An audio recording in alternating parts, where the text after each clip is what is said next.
Bueno, hermanos y hermanas, aquí tenemos el remanente del remanente del remanente. Qué bueno que hayan decidido quedarse. Yo sé que ha sido largo el día.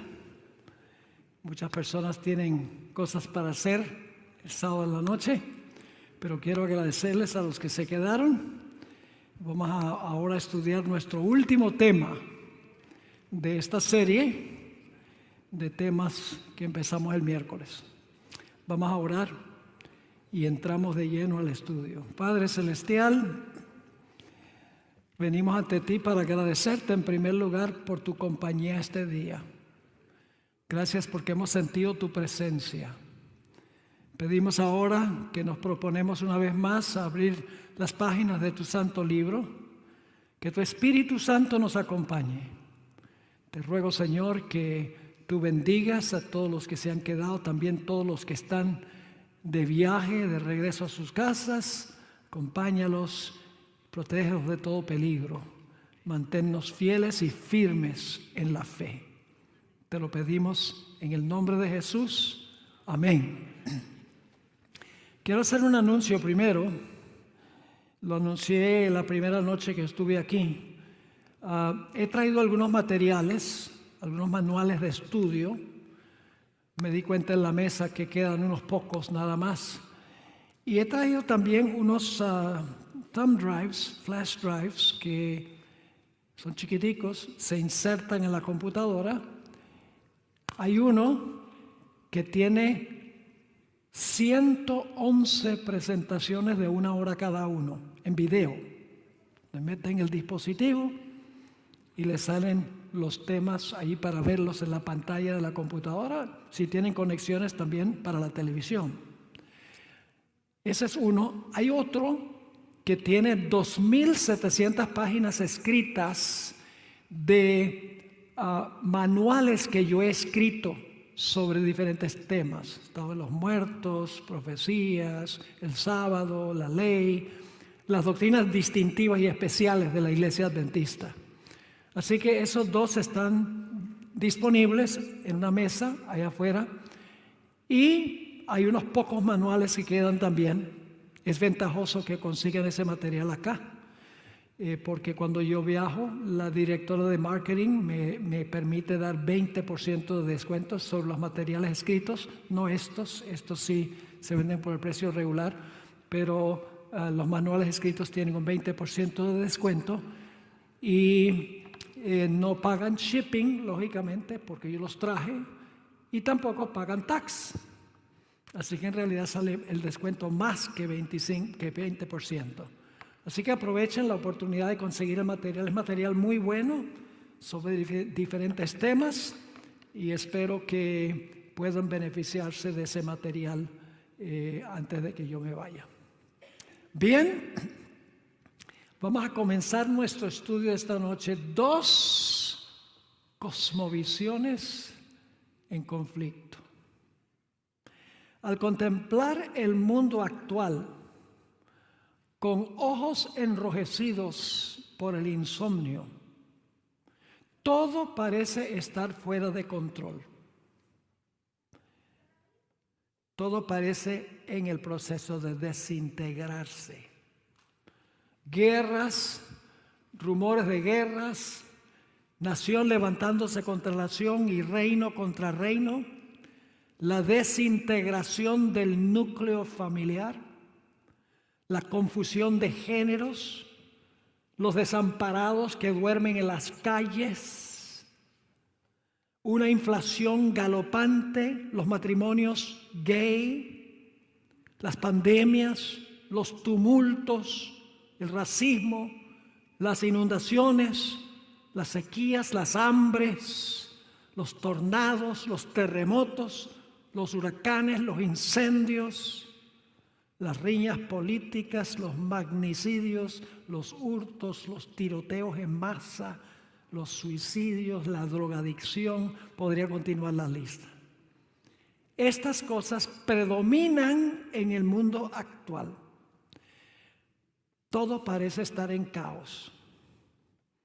pareciera que los demonios están en control de nuestro planeta.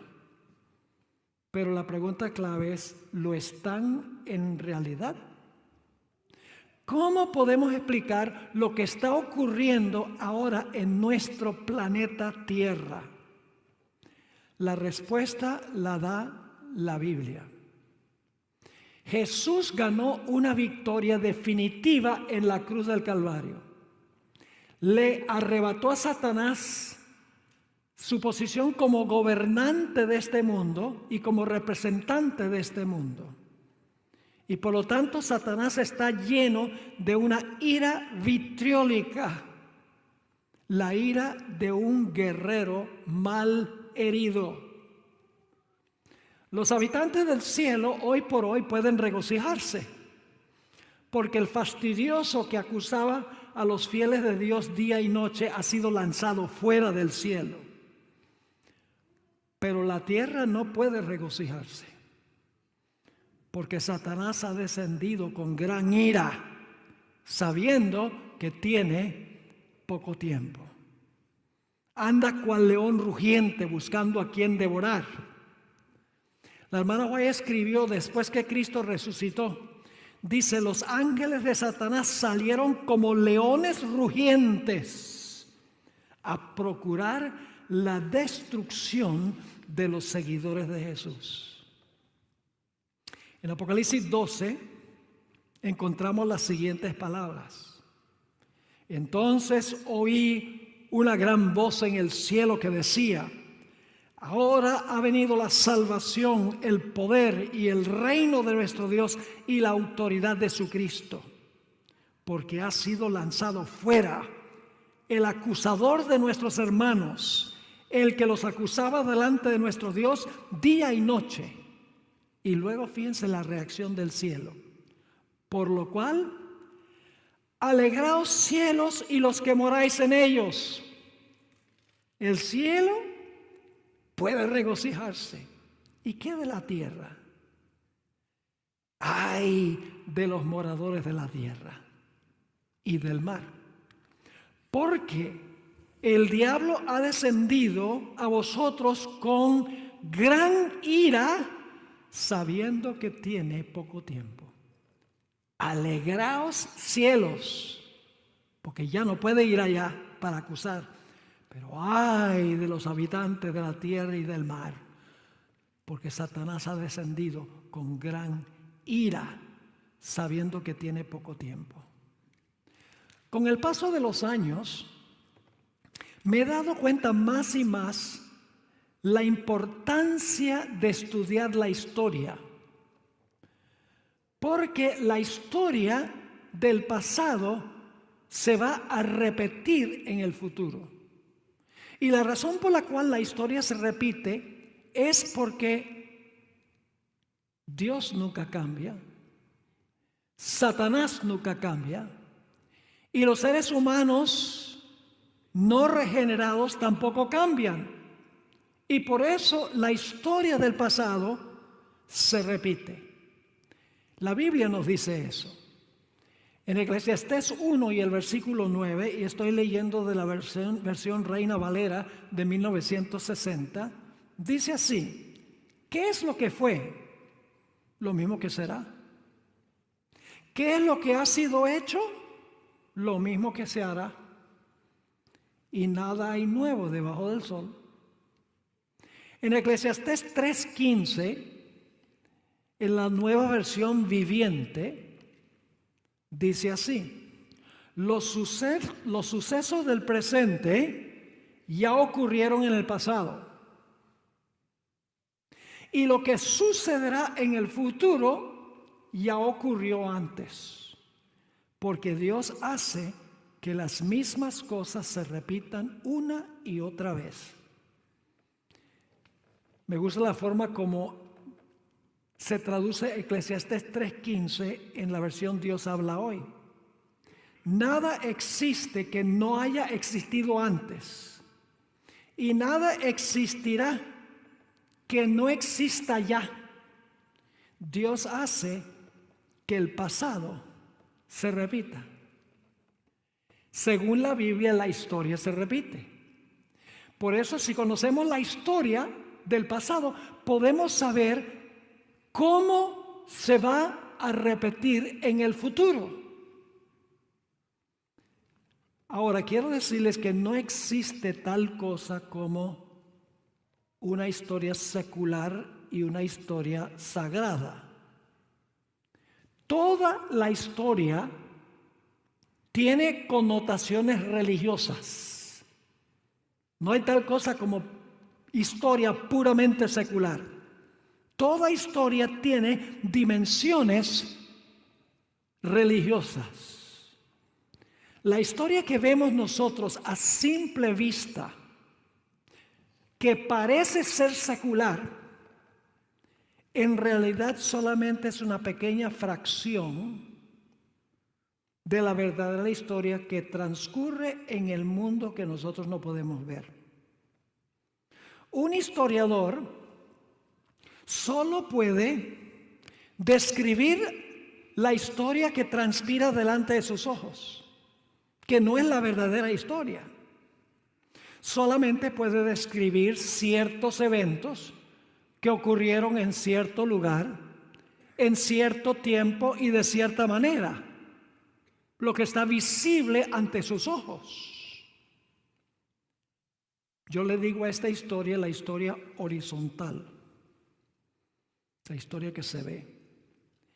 Pero hay una historia que se está escribiendo detrás del telón, una historia que transpira en el mundo invisible que no vemos con los ojos físicos. Yo le digo a esta historia la historia vertical. La historia detrás de la historia se escribe detrás del telón y es una batalla entre Cristo y Satanás.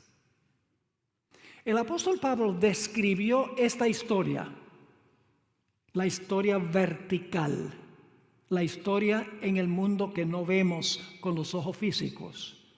En Efesios 6 y el versículo 13, el apóstol Pablo escribió en cuanto a esta historia en el mundo invisible, detrás del telón.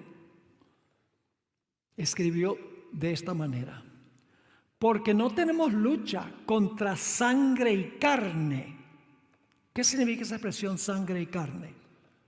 Contra seres humanos en el mundo visible. Sino contra ¿quiénes?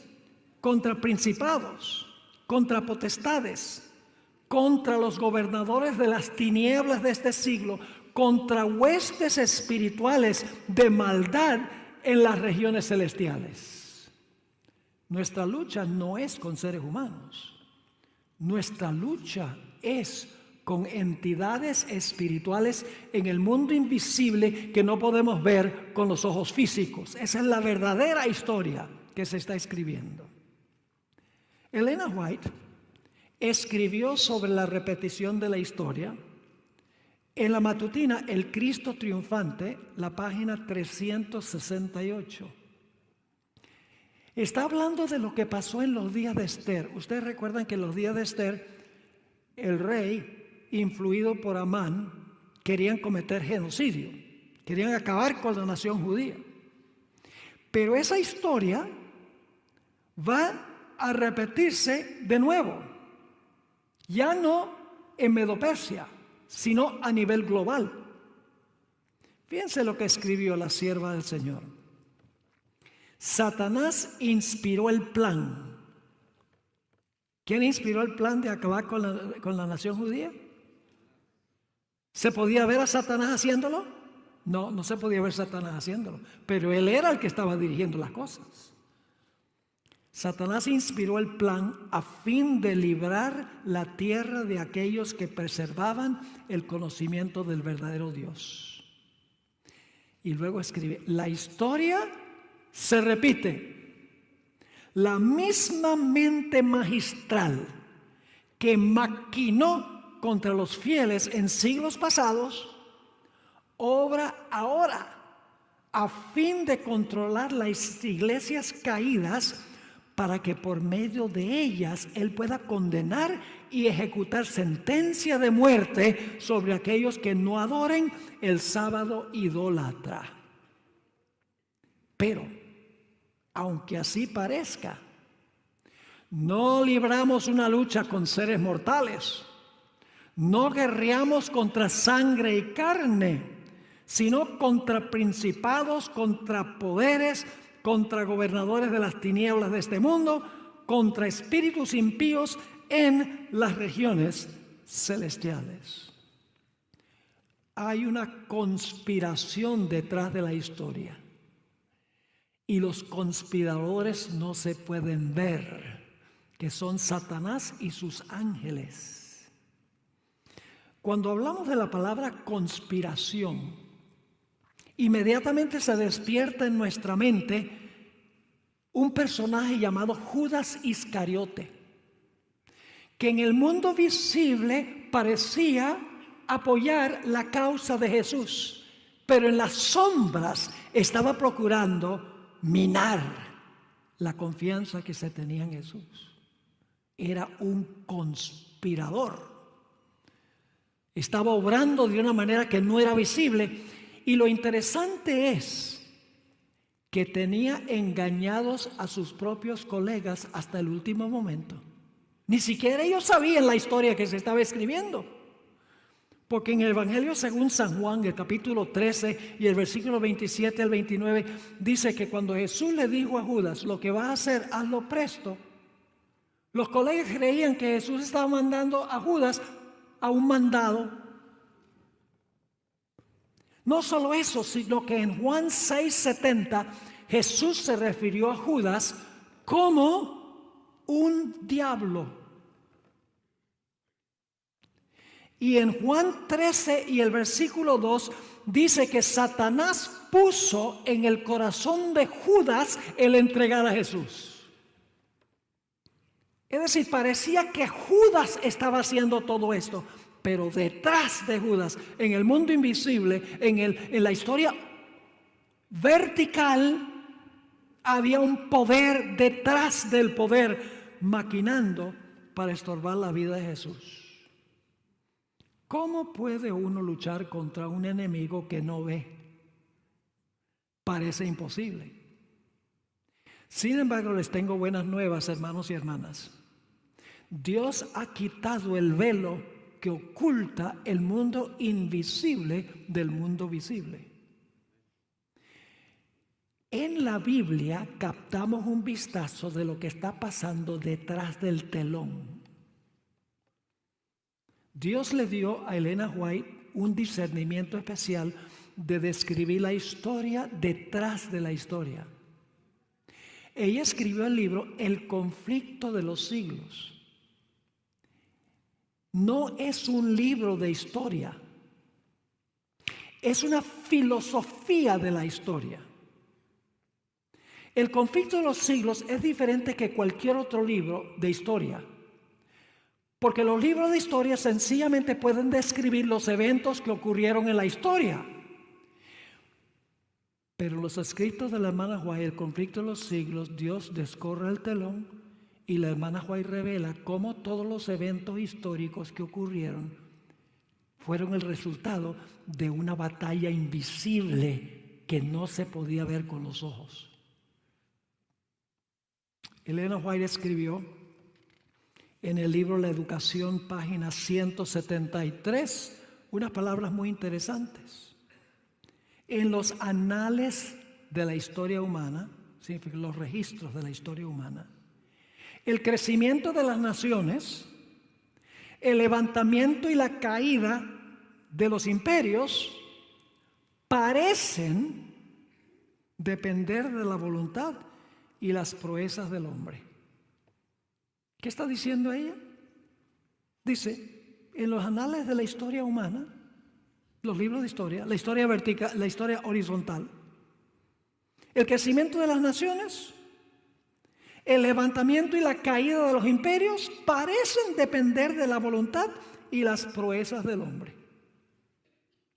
Los sucesos parecen ser determinados en gran parte por el poder, la ambición y el capricho del hombre. Esa es la historia que se ve. Pero En la palabra de Dios se descorre el velo y contemplamos detrás, por encima y a través el juego y el contrajuego de los intereses, las pasiones y el poder de los hombres, los agentes del ser misericordioso que ejecutan silenciosa y pacientemente los consejos de la voluntad de Dios. Podemos comparar el desarrollo de la historia con un juego de ajedrez. Ahora, un juego de ajedrez tiene dos jugadores, la tabla y las fichas sobre la tabla que uno mueve.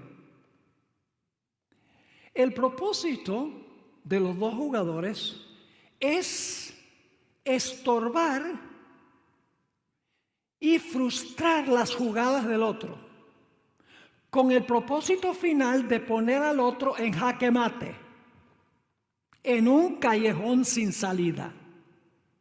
Ese es el propósito. Me gusta comparar la historia con un juego de ajedrez. Los dos jugadores son Cristo y Satanás.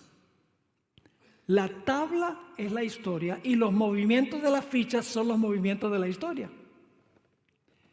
Ahora, ¿qué posibilidad habría de que una persona perdiera el juego de ajedrez si antes de comenzar el juego ya sabe todas las jugadas que va a hacer el otro? ¿Cuál sería la posibilidad de que perdiera? Si ya conocía todas las jugadas que iba a hacer el otro jugador, no podría perder. Dios ya conoce todas las jugadas que va a hacer Satanás en la historia. Conoce cómo termina el juego antes que comience.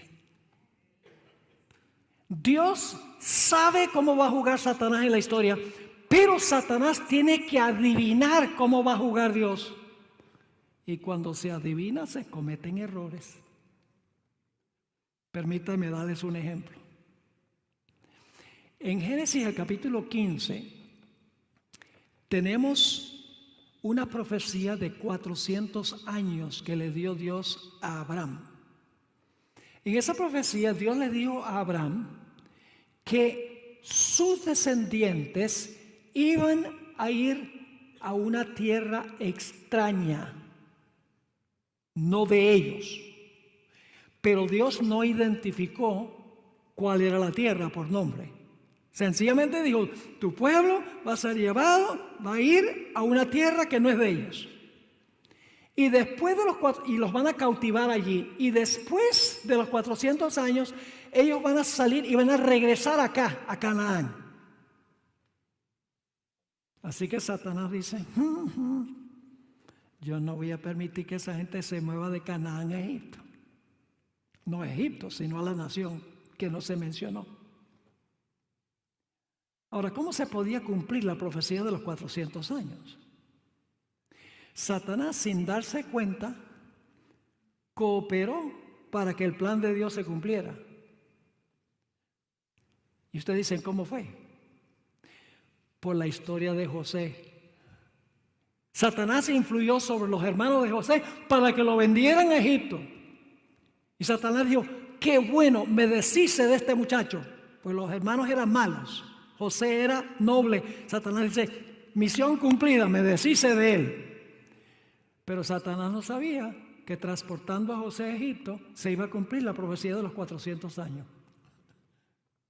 Y 400 años después, ya Satanás había caído en cuenta de que Jacob y su familia iban a ir a Egipto. Dice, ya se está cumpliendo esa profecía.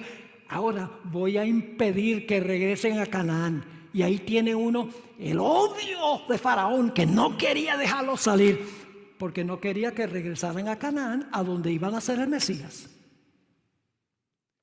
Satanás, al exportar a José a Egipto, estaba cumpliendo la primera parte de la profecía de los 400 años, porque él fue a una tierra que no era de él, y la familia de él terminó en Egipto para luego regresar a Canaán.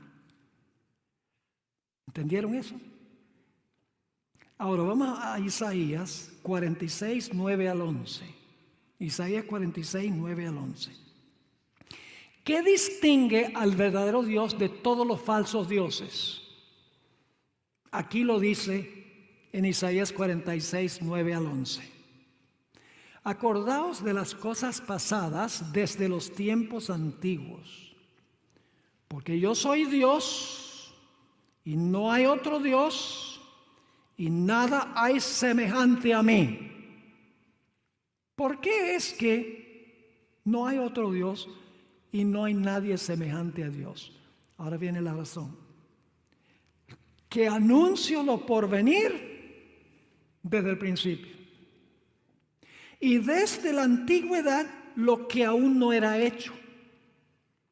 Que digo, mi consejo permanecerá y haré todo lo que quiero. Que llamo desde el oriente al ave y de la tierra lejana al balón de mi consejo. Yo hablé y lo haré venir. Lo he pensado y también lo haré. Lo que distingue al verdadero Dios de todos los falsos dioses es que el verdadero Dios, según esto, anuncia lo por venir desde el principio. Y desde la antigüedad lo que aún no había ocurrido. Y por eso el plan de Dios se va a cumplir. Porque Dios sabe muy bien cómo va a transpirar la historia.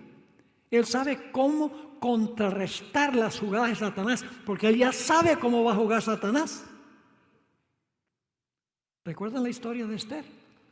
¿Por qué terminó Esther, una judía, en el palacio? ¿Ustedes creen que Dios sabía lo que iba a hacer Amán y lo que iba a hacer el rey? ¿Dios sabía? Dios dice, yo pregunto, ¿qué hizo Dios? ¿Colocó a Esther dónde? En el palacio. Dios dice, me conviene tener a Esther en el palacio, porque yo sé lo que va a hacer Asuero y lo que va a hacer Amán. Tengo que poner a Esther en el palacio. En un momento de emergencia, Esther es la que comparece ante el rey para librar al pueblo. Y dice en Esther 4 y el versículo 13 y 14 que Mardoqueo le manda un mensaje a Esther y le dice, mira, tú tienes que comparecer ante el rey para abogar por el pueblo. Y le dice, mira, si no lo haces, tú y tu familia van a perecer. Y Dios va a librar al pueblo de otra manera. Y luego dice algo, y quién sabe si para este tiempo viniste al reino. Yo eliminaría el quién sabe. Lo que no sabía.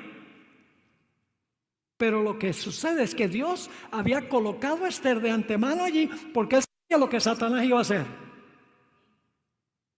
Y así funciona la historia, juego y contrajuego. Ahora les voy a dar varios ejemplos de esto.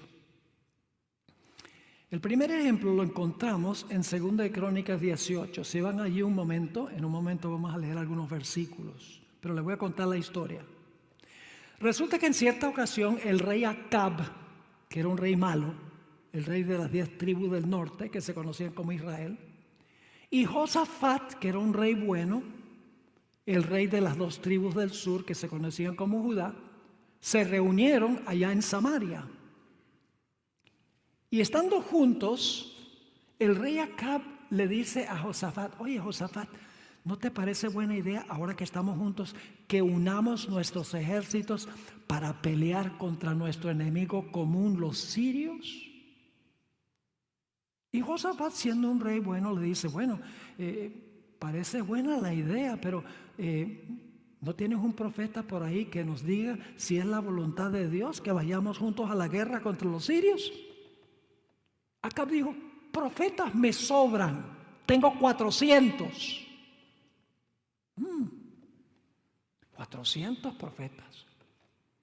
Llamó a los profetas y les preguntó, ¿debemos ir a la guerra? Los profetas dicen, claro que sí, ve a la guerra, van a ganar una victoria rotunda sobre los sirios. Es la voluntad de Dios que vayas. Pero Josafat como que no estaba convencido. Y le dice, ¿no tienes por casualidad por ahí a un profeta de Jehová? Con eso le dijo todo. Con los falsos profetas le decían al rey lo que quería oír. Y Acab le dijo, tengo uno, pero está en el calabozo. Y Josafat dice, tráiganlo, porque ahí es que viven los verdaderos profetas. Así que manda a traer a Micaías. Ahora vamos a interrumpir la historia por un momento. Y vamos a ir al final de la historia, ¿ok? Y luego vamos a volver a lo que dice Micaías a Acab cuando comparece del calabozo. Según de Crónicas 18, 33 y 34 nos dice que Acab fue a la guerra y lo mataron. Vamos a leer esos versículos. Mas disparando uno el arco a la aventura, hirió al rey de Israel entre las junturas y el coselete. Él entonces dijo al cochero, vuelve las riendas y sácame del campo, porque estoy mal herido. Y arreció la batalla aquel día, por lo que estuvo el rey de Israel, Acab, en pie en el carro enfrente de los sirios hasta la tarde. ¿Y qué pasó? Y murió. Hizo lo que dijeron los falsos profetas, fue a la batalla y lo mataron. Pero ahora escuchen bien. Ya la decisión de que muriera Acab en la batalla se había decidido en el cielo de antemano. Ahora volvamos al momento cuando Micaías vuelve a Acab para darle el consejo de si debe ir a la guerra o no. Vamos a leer 2 Crónicas, el capítulo 18 y los versículos 18 en adelante. Llega Micaías ante el rey y dice, entonces él dijo, oíd pues palabra de Jehová. Yo he visto a Jehová sentado en su trono. Es decir, Micaías ha visto esta visión. Yo he visto a Jehová sentado en su trono y todo el ejército de los cielos. ¿Quiénes son el ejército de los cielos? Los ángeles. Estaba a su mano derecha y a su izquierda. Y Jehová preguntó, ¿quién inducirá a Acab, rey de Israel, para que suba y caiga en Ramot de Galaad? ¿Quién va a convencer a Acab que vaya a la guerra para que lo maten? Y uno decía sí y otro decía de otra manera. Nadie quería hacerlo. Entonces salió un espíritu que se puso delante de Jehová y dijo, yo le induciré, yo lo hago. Y Jehová le dijo, ¿de qué modo? Y él dijo, saldré y seré espíritu de mentira en la boca de todos sus profetas. ¿Quién estaba detrás de los falsos profetas? Este espíritu. ¿Quién era ese espíritu? Satanás. ¿Podía Satanás ir a las reuniones celestiales antes que Cristo muriera en la cruz? Lean el libro de Job. Satanás dice, yo convenzo a sus profetas de que le digan que vaya a la guerra para que lo maten. Y Jehová dijo, tú le inducirás y lo lograrás. Anda y hazlo así. Y ahora he aquí, Jehová ha puesto espíritu de mentira en la boca de estos tus profetas. Cuando dice que Jehová lo hizo, quiere decir que Jehová lo permitió. Pues Jehová ha hablado el mal contra ti. ¿A quién debería haber escuchado Acab? A Micaías. Pero ¿quién le hizo caso? A los 400 profetas. Pero ¿quién fue el que influyó sobre los falsos profetas para que le dijera a Acab para que fuera a la guerra? Acab no sabía que se había realizado una reunión en el cielo y que su destino había sido decidido antes que fuera la batalla para que lo mataran. Ningún historiador podría haber escrito esto porque estaba ocurriendo detrás del telón. La decisión estaba siendo tomada en la historia vertical, que no se veía a simple vista.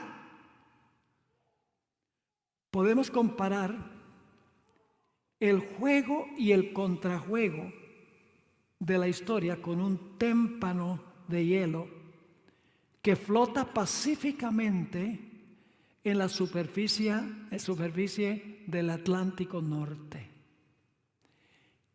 Como la historia del Titanic nos muestra,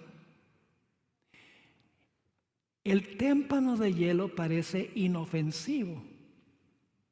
La parte peligrosa del témpano no está encima del agua. La parte peligrosa está debajo del agua. Así es la historia. La parte peligrosa de la historia no es lo que está a simple vista que nosotros podemos ver, sino lo que está oculto a los ojos de los seres humanos, y solo la Biblia puede correr el telón para que podamos ver la historia detrás de la historia. Eso es lo lindo del libro Conflicto de los Siglos. La hermana White en el Conflicto de los Siglos constantemente dice, y Satanás influyó para esto, y Satanás influyó para lo otro. El gran conflicto entre Cristo y Satanás. El Conflicto de los Siglos es un libro único en su género, porque revela la historia detrás de la historia que ocurre detrás del telón, la historia que no se ve. Ahora tomemos otros ejemplos bíblicos. ¿Quién quería matar a Jesús cuando nació? Bueno, vamos a leer Mateo 2:16. Mateo 2:16. Herodes, entonces, cuando se vio burlado por los magos, se enojó mucho y mandó matar a todos los niños menores de 2 años que había en Belén y en todos sus alrededores, conforme al tiempo que había inquirido de los magos. ¿Quién quería matar al Mesías? Herodes. Yo pregunto, ¿cualquier historiador podría haber escrito esto? Sí. Y ustedes dicen, ¿cómo un historiador podría haber escrito esto? Yo pregunto, ¿el relato dice dónde ocurrió?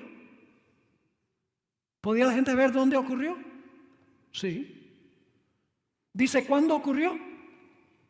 Dice en los alrededores de Belén. ¿Cuándo ocurrió? Cuando Jesús estaba por nacer. ¿Nos dice quién quería acabar con el niño? Herodes. Nos dice por qué quería acabar con él, porque temía perder su trono. ¿Un historiador podría haber escrito eso? Sí, pues estaba a simple vista. Pero había una historia que se estaba escribiendo detrás del telón. Vamos a Apocalipsis 12:4 para que vean quién está detrás de Herodes. Dice en Apocalipsis 12:4, y el dragón se paró frente a la mujer que estaba para dar a luz a fin de devorar a su hijo tan pronto naciese. ¿Quién quería la muerte del niño? El dragón. Herodes fue instrumento del dragón. Ningún historiador podría haber escrito eso, porque no podía ver quién estaba detrás de eso.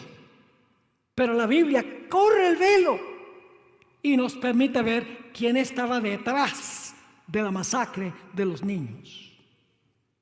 Notemos otro ejemplo. Apocalipsis 2:10. Es la iglesia de Esmirna, la iglesia que los emperadores persiguieron. Y fíjense lo que dice allí en Apocalipsis 2:10. Los emperadores hacían esto: encarcelaban a los cristianos y mataban a los cristianos. Pero Apocalipsis 2:10 corre el velo, el velo. Jesús le dice a esta iglesia: no temas en nada lo que vas a padecer. He aquí, el diablo echará a algunos de vosotros en la cárcel. ¿Quién los iba a echar a la cárcel? El diablo. Yo le pregunto, el diablo con cachos y rabo y el tridente en la mano va y agarra al cristiano y allá lo lleva a la cárcel. No. ¿Cómo Satanás logró hacer esto? Por medio de los emperadores romanos. Por eso Elena White escribió en El conflicto de los siglos 434 lo siguiente, hablando de el evento donde quería la muerte del niño Herodes. El capítulo nos dice que el dragón es Satanás. Fue él quien impulsó a Herodes a procurar la muerte del Salvador. Pero el agente principal de Satanás al guerrear contra Cristo y su pueblo durante los primeros siglos de la era cristiana fue el Imperio Romano. ¿Quién fue el agente principal? Satanás. ¿Pero quién era el instrumento de Satanás? El Imperio Romano. Sigue diciendo, así que, si bien el dragón en su primera instancia representa a Satanás, en un sentido secundario es un símbolo de la Roma pagana. ¿Están captando el principio? Hay una historia detrás de la historia. Y el único lugar donde pueden ver la historia detrás de la historia es en la Biblia y en el espíritu de profecía. Por ejemplo, si ustedes leen Mateo, capítulo 24 y el versículo 9, donde dice, seréis aborrecidos todas las naciones, matarán a algunos de vosotros, seréis entregados. Ahí no dice que fue Satanás. Es Satanás el que hace eso. Pero a la luz de lo que dice el espíritu de profecía, se descorre el velo y se ve que detrás de esto está Satanás, el dragón. Vamos a Daniel 7:25. Estamos anotando varios ejemplos aquí. Daniel 7:25.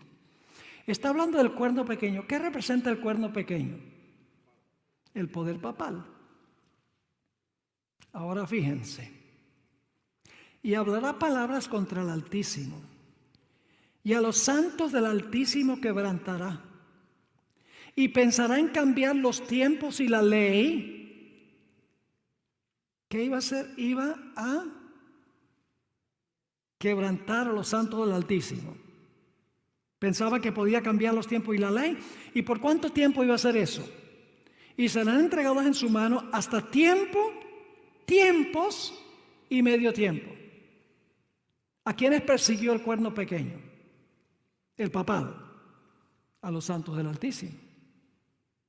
¿Y por cuánto tiempo los persiguió? Tiempos, la mitad de un tiempo. Ahora, Apocalipsis 13 usa otro símbolo para el mismo poder. El símbolo de la bestia que se levanta del mar. Es lo mismo que el cuerno pequeño. Noten Apocalipsis, el capítulo 13 y el versículo 7. Y se le permitió a la bestia, que es lo mismo que el cuerno pequeño, diferente símbolo, se le permitió hacer guerra contra los santos y vencerlos. ¿Quién fue el que le hizo guerra a los santos y los venció? La bestia y el cuerno pequeño. Y en Apocalipsis 13 dice que lo hizo por 42 meses, que es lo mismo que tiempo es la mitad de un tiempo. Pero ahora fíjense qué interesante esto. ¿Quién estaba detrás del cuerno pequeño y detrás de la bestia? Este poder, representado por el cuerno pequeño y la bestia, es un poder satánico, dirigido por una fuerza detrás del telón. ¿Y ustedes cómo sabemos eso? Pues vamos a Apocalipsis 12 y el versículo 13 y 14. Apocalipsis 12 y el versículo 13 y 14. Aquí va a hablar de la persecución contra la mujer, que es la misma persecución contra los santos del Altísimo, pero hay una variación. Dice, y cuando vio el dragón que había sido arrojado a la tierra, persiguió a la mujer que había dado a luz al hijo varón. ¿Quién persiguió? El dragón. Versículo 14. Y se le dieron a la mujer las dos alas de la gran águila para que volase de delante de la serpiente. La serpiente es lo mismo que el dragón, la serpiente antigua, el diablo y Satanás. Para que volase de delante de la serpiente al desierto, a su lugar donde es sustentada. ¿Por qué? Tiempos y la mitad de un tiempo. Entonces, ¿quién fue? El poder que persiguió a los santos del Altísimo, a la mujer. ¿Fue el cuerno pequeño, la bestia o el dragón? Sí. La bestia y el cuerno pequeño, detrás de ellos estaba ¿quién en la persecución? El dragón. Lo dice Apocalipsis 12. La serpiente, el dragón, estaba detrás de la persecución. Ahora queremos ir al final de la historia. Todo esto es histórico. Lo que quiero que ustedes vean aquí es que hay una historia que se escribe detrás de la historia. Hay una lucha en el mundo invisible por cada persona, cada alma, que no podemos ver. Fíjense lo que dice Apocalipsis 12 y el versículo 17. Cuando terminan los 1260 años, cuando termina tiempo es la mitad de un tiempo, ¿qué pasa con la bestia? ¿Recibe qué? Una herida mortal en 1798. ¿Pero qué va a pasar con la herida? La herida se va a sanar. Y este poder va a perseguir de nuevo. La bestia va a perseguir de nuevo. Pero ¿quién en realidad es el que va a perseguir a los fieles de Dios? Apocalipsis 12, 17. Entonces, el dragón se llenó de ira contra la mujer y se fue a hacer guerra contra el resto de la descendencia de ella. Ahora, no me gusta esa traducción. Me gusta la traducción tradicional. Se fue a hacer guerra contra el remanente de la simiente de ella. Yo creo que eso se ha entendido mal. Yo pregunto, ¿quién es la simiente de la mujer? Cristo. La simiente de la mujer es uno. Es la misma mujer que trajo a luz al hijo varón. En el mismo capítulo. El apóstol Pablo dijo en Gálatas el capítulo 3 y el versículo 16, a Abraham fueron hechas las promesas y a su simiente. No dice a simientes como de muchos, sino de uno, a tu simiente, la cual es Cristo. La simiente de la mujer aquí es Cristo. La guerra es contra el remanente de la simiente, es decir, es el remanente de Cristo. ¿Me están siguiendo o no me están siguiendo? Si la simiente es Cristo, el remanente de la simiente tiene que ser el remanente de Cristo, los que se han unido a Jesús. Si vosotros sois de Cristo, simiente de Abraham sois y herederos según la promesa. Así que dice, el dragón se llenó de ira contra la mujer, se fue a hacer guerra contra el remanente de la simiente de ella, los cuales guardan los mandamientos de Dios y tienen el testimonio de Jesucristo. Pero fíjese algo interesante, no es el dragón directamente el que va a guerrear contra los que guardan los mandamientos de Dios. El dragón recluta a dos bestias para hacerlo. La bestia del mar cuya herida se sana y una bestia que se levanta de la tierra para ayudar a la primera bestia a recuperar su poder. Es decir, el dragón hace guerra contra el remanente de la simiente de ella por medio de la bestia del mar, cuya herida se cura, y por medio de la bestia de la tierra. Y ustedes dicen, ¿cómo sabemos eso? Vamos a Apocalipsis 13, 3 y 4. ¿Sí me están siguiendo? Apocalipsis 13, 3 y 4. Habla de la herida mortal y la curación de la herida. Y vi una de sus cabezas como herida de muerte. Pero su herida mortal fue sanada, y se maravilló toda la tierra en pos de la bestia. ¿Y adoraron a quién? Al dragón. Pero no termina allí. Adoraron al dragón, que había dado autoridad ¿a quién? A la bestia. Adoraron al dragón, que le dio autoridad a la bestia, y luego sigue diciendo aquí, ¿y adoraron a quién? A la bestia. ¿Qué quiere decir esto? Quiere decir que al adorar a la bestia, están adorando al dragón, que le dio autoridad a la bestia.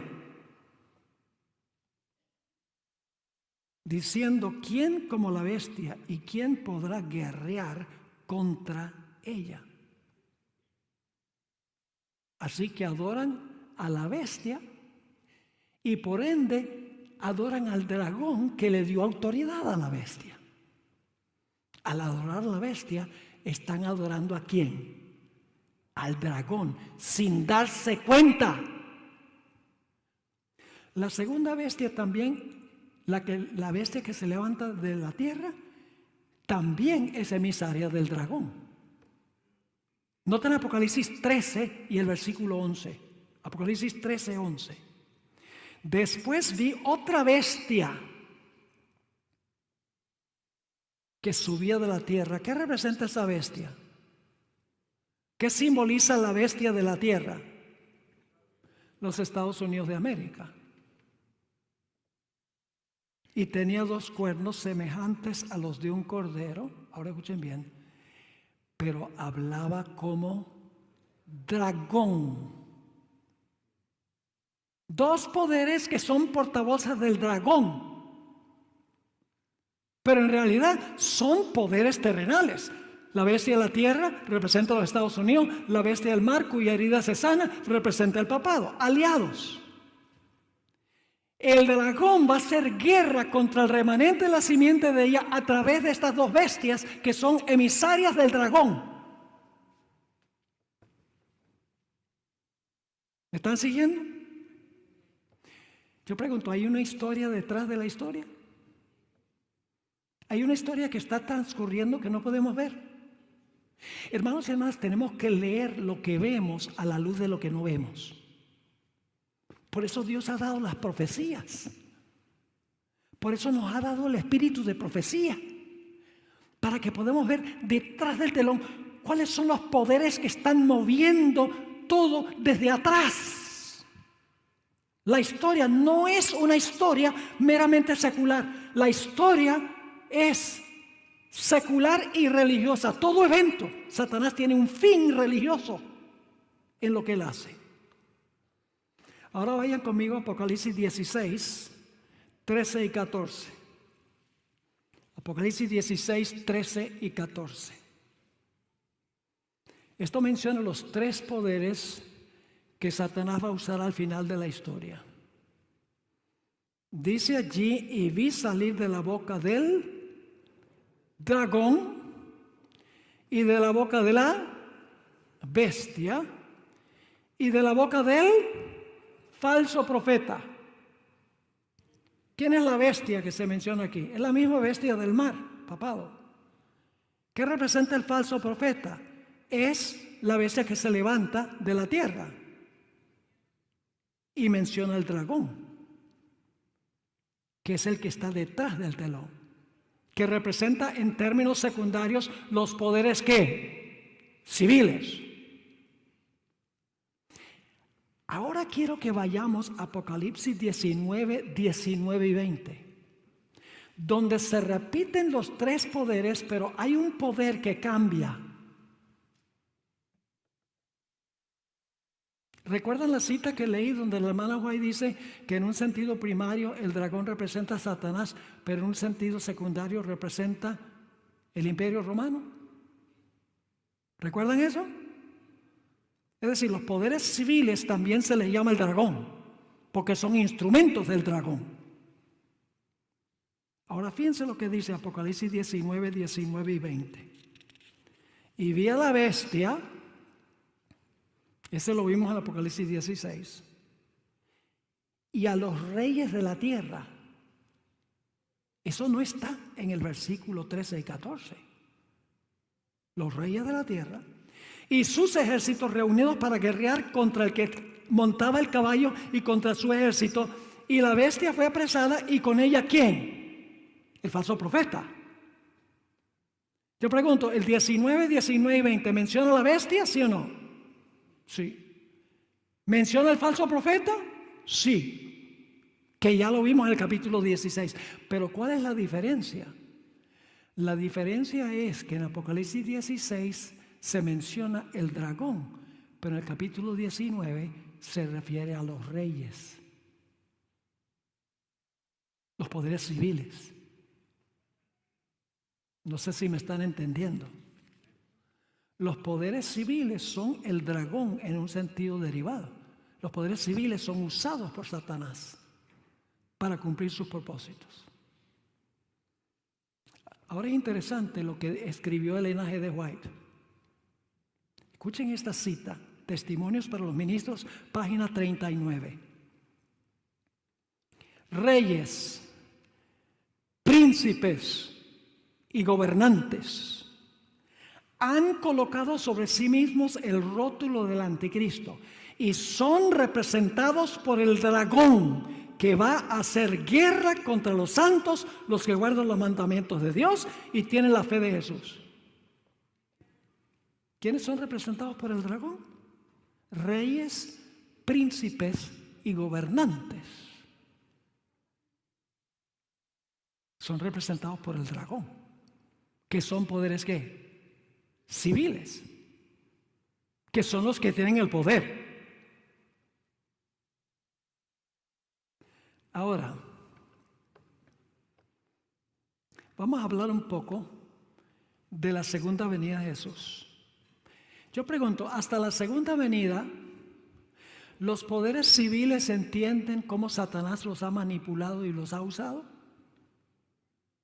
¿Los gobernantes del mundo saben que Satanás los ha usado? ¿Que ha influido sobre ellos? No. ¿Por qué razón? Porque Satanás está invisible. Y ellos no ven sino la historia horizontal. Los políticos de hoy en día, ellos ven la política sencillamente como eventos históricos que están ocurriendo ahora. Ellos no están mirando detrás del telón. No están mirando que por las decisiones que toman, el dragón está influyendo sobre ellos. Satanás está influyendo sobre ellos. Y no lo saben porque él está invisible a sus ojos. Ahora, la segunda venida, todos los reyes de la tierra mueren. Muchos murieron antes de la segunda venida. Pero en la segunda venida mueren todos los gobernantes civiles que no se salvaron. Y murieron inconscientes de que Satanás estaba dirigiendo sus movimientos.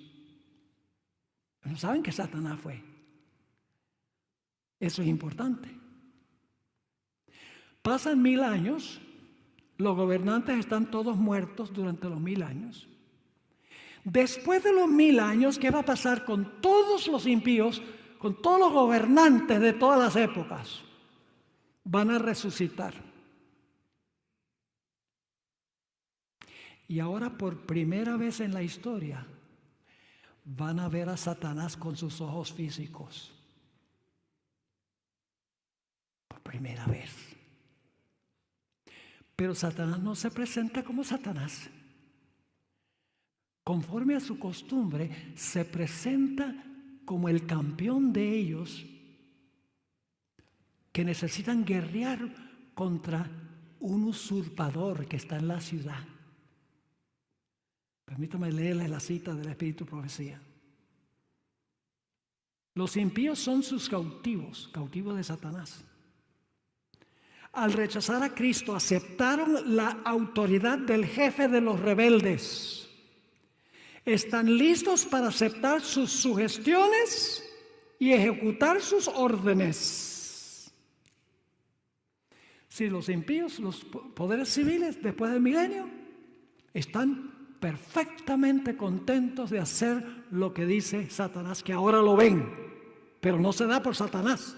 Sigue la cita. No obstante, fiel a su antigua astucia, no se da por Satanás. Porque si se diera por Satanás, los gobernantes no harían lo que dice. Pretende ser el príncipe que tiene derecho a la posesión de la tierra y cuya herencia le ha sido arrebatada injustamente. ¿Los gobernantes se van a comer el cuento, sí o no? Claro, porque ellos no saben que Él ha dirigido sus movimientos desde el mundo invisible. Sigue diciendo, se presenta ante sus súbditos engañados como redentor, asegurándoles que su poder los ha sacado de sus tumbas y que está a punto de librarlos de la más cruel tiranía. No sabiendo que Satanás estaba detrás del telón, dirigiendo sus decisiones, cuando murieron, ahora cuando resucitan, Satanás se presenta en persona ante su vista y dice, yo soy el libertador, los que están en la ciudad son usurpadores. Y los gobernantes se van a comer el cuento. Hasta cierto momento. Cuando todos están listos para atacar la santa ciudad, Dios en visión panorámica por encima de la ciudad. Ustedes pueden leer esto en el último capítulo del conflicto de los siglos, el fin del conflicto. Por encima de la ciudad, en visión panorámica, Dios muestra toda la historia de la raza humana. ¿Qué clase de tecnología tiene que tener Dios para mostrar toda la historia sin faltar un detallito? Los seres humanos se jactan. Tenemos estas grandes memorias en las computadoras. ¿Tiene suficiente memoria para mostrar toda la historia del mundo de comienzo a fin sin faltar un detalle? Por primera vez los gobernantes ven el papel que ellos jugaron siguiendo las sugestiones de Satanás. Y cuando terminan de ver el panorama, ya saben quién es Satanás. Y nunca atacan la ciudad. Lean el último capítulo del conflicto de los siglos, Ezequiel 28, los primeros 10 versículos de Ezequiel 28. En ese momento van a voltearse y van a mirar a Satanás y van a decir, nosotros no sabíamos, pero tú eres el malo. Pero ya es demasiado tarde. Y en ese momento, cuando todos han confesado que Dios es justo y verdadero, que Satanás es el canalla, desciende fuego del cielo para consumirlos. Finalmente, los gobernantes verán la historia detrás de la historia, pero lamentablemente será demasiado tarde para ellos. Ahora hablemos un momentico ya para terminar. El problema es que los políticos,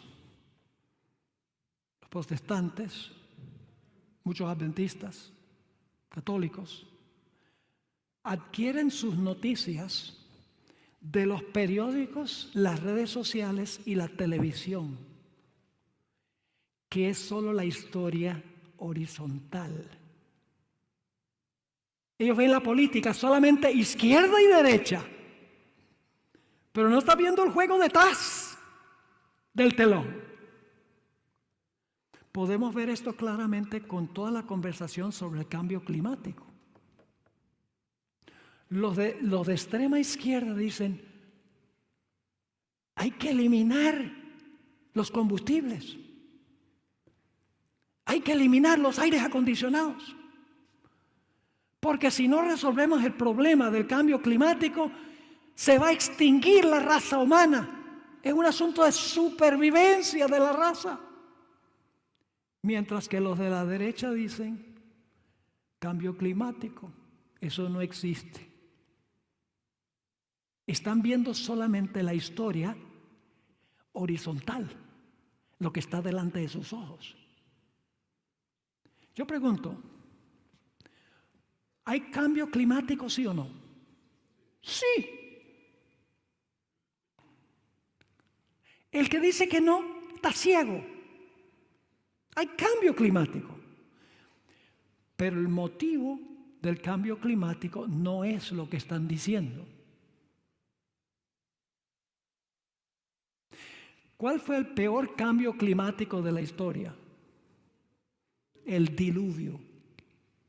Y era porque la gente estaba usando demasiado aire acondicionado y demasiados autos con combustible. ¡No! La maldad del hombre era mucha en la tierra y todo designio del pensamiento del corazón de ellos era de continuo el mal. Esa fue la causa de la destrucción. ¿Cuál fue el segundo cambio climático más terrible de la historia? Los 3 años y medio de sequía en los días de Elías. ¿Y por qué fue eso? Demasiado estiércol. Pues también están diciendo que hay que eliminar el estiércol y hay que acabar con las vacas. Porque exhalan mucho gas, metano. Claro, siempre van a tener su vistecito.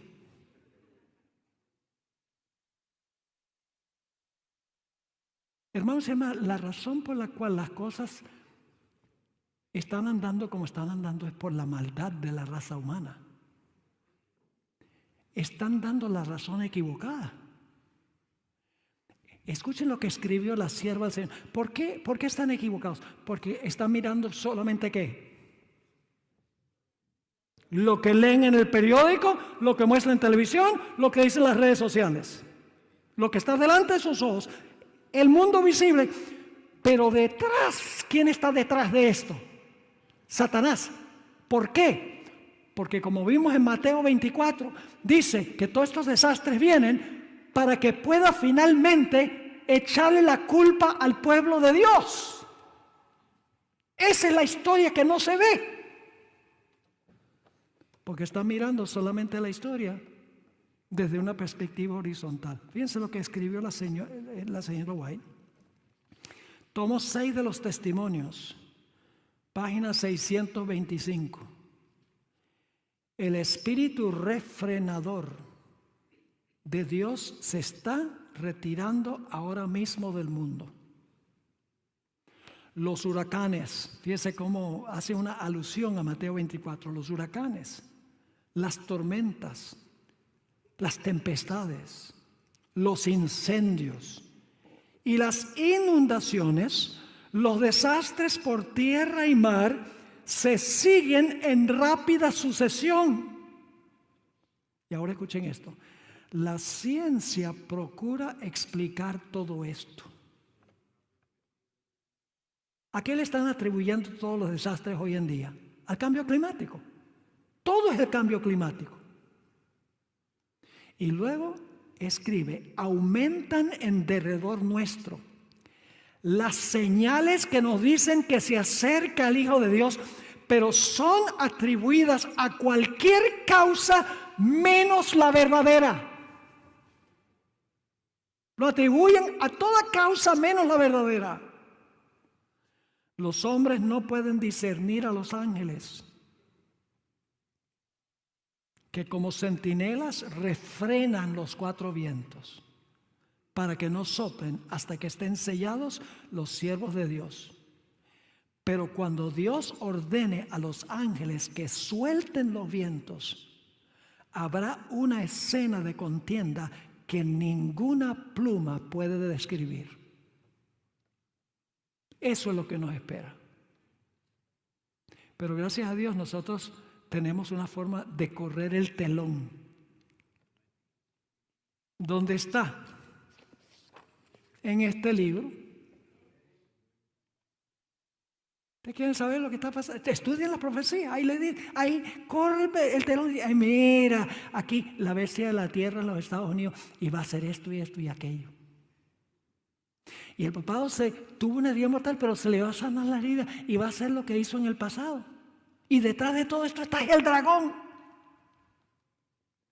Yo pregunto, ¿creen ustedes que el mundo necesita saber esto? ¿Quién le va a contar? Heme aquí, envíalo a él. Hermanos, nosotros tenemos un mensaje poderoso que el mundo necesita oír. Queremos que se salven, pero para eso tienen que ver la guerra que está ocurriendo detrás del telón, para que no permitan que Satanás cumpla sus propósitos con ellos. Esto es lo que necesita el mundo escuchar. Nosotros como adventistas tenemos que regresar a nuestras raíces proféticas, de donde nos hemos extraviado. Tenemos que regresar al espíritu de profecía, porque nos hemos extraviado. Así que, hermanos y hermanas, compartamos hasta donde podamos con las personas, hasta donde estén dispuestos a escuchar. ¿Les parece? Bueno, hermanos y hermanas, he dicho.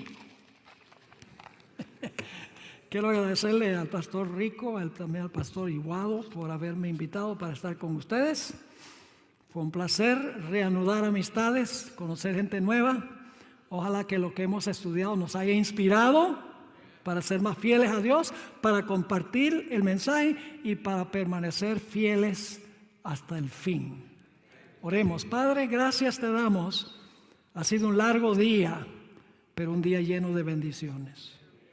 Te doy gracias por todos estos hermanos y hermanas, los que están viendo también a través del internet. Oh Señor, despierta en nosotros la llama del Espíritu Santo para sentir ese celo de compartir lo que verdaderamente está pasando. Porque queremos ver la salvación de las almas. No queremos asustarlos, pero queremos que ellos entiendan lo que está pasando para que puedan colocarse del lado del ganador. Gracias por habernos estado, por haber estado con nosotros. Acompáñanos ahora al regresar a nuestros hogares. Te lo pedimos en el nombre de Jesús. Amén. Bueno, hermanos y hermanas, Dios les bendiga. Ahora viene el pastor para darme las gracias por haber venido. No olviden los materiales, valiosísimos, 2,700 páginas y 111 horas de material. No desaprovechen la oportunidad.